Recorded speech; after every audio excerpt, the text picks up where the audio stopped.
ఒకటి జరగండి, ఎక్కడ చూపండి అమాయకులను అరెస్ట్ చేశారని. మద్యం కేసులో ఉంటున్న వాళ్ళు, ప్రజల ప్రాణాలను తీసిన వాళ్ళు అరెస్ట్ అయ్యారు. అది తప్ప? ప్రజల ఆరోగ్యంతో అది తప్ప?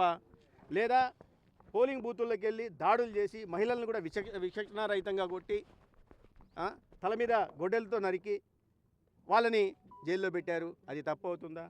లేదా ఒక దళితుని హత్య చేసి ఆ శవాన్ని డోర్ డెలివరీ చేసిన వాళ్ళని జైల్లో పెట్టున్నారు. అది తప్పు అవుతుందా?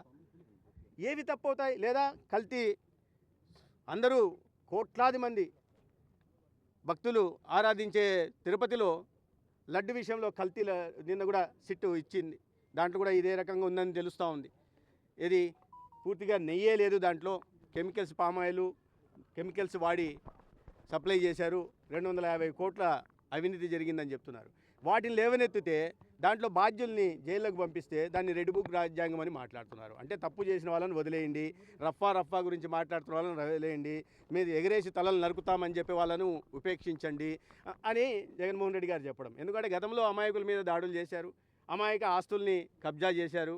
అటువంటి అరాచకాలు, అన్యాయాలు, అవినీతి ఇప్పుడు ఈ ప్రభుత్వంలో జరగట్లేదు కాబట్టి వాళ్ళలాగా మమ్మల్ని వ్యవహరించమంటారు. అటువంటిది ఉండదు. కూటమి ప్రభుత్వం ఇవాళ దార్శనికత కలిగిన నాయకత్వం చంద్రబాబు నాయుడు గారి రూపంలో ఉంది.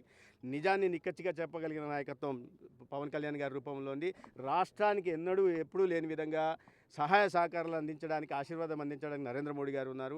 ఈ ముగ్గురి నాయకత్వంలో రాష్ట్రం అభివృద్ధి దిశగా పోతుంది. సంక్షేమ పథకాల ఫలాలు ప్రజలకు అందుతున్నాయి. ప్రజల్లో సమాజంలో ఒక సానుకూల వాతావరణం ఉంది. ప్రజలు కూడా సంతోషంగా ఉన్నారు. ఇవాళ అభివృద్ధి జరుగుతుంది. లక్షల కోట్ల పెట్టుబడులు వస్తున్నాయి. యువతకు ఉపాధి అవకాశాలు వస్తున్నాయి.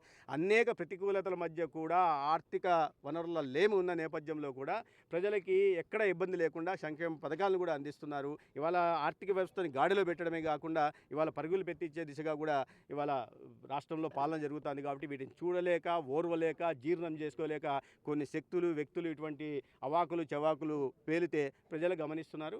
వారు దానికి వారి భాషలోనే సమాధానం చెప్తారు.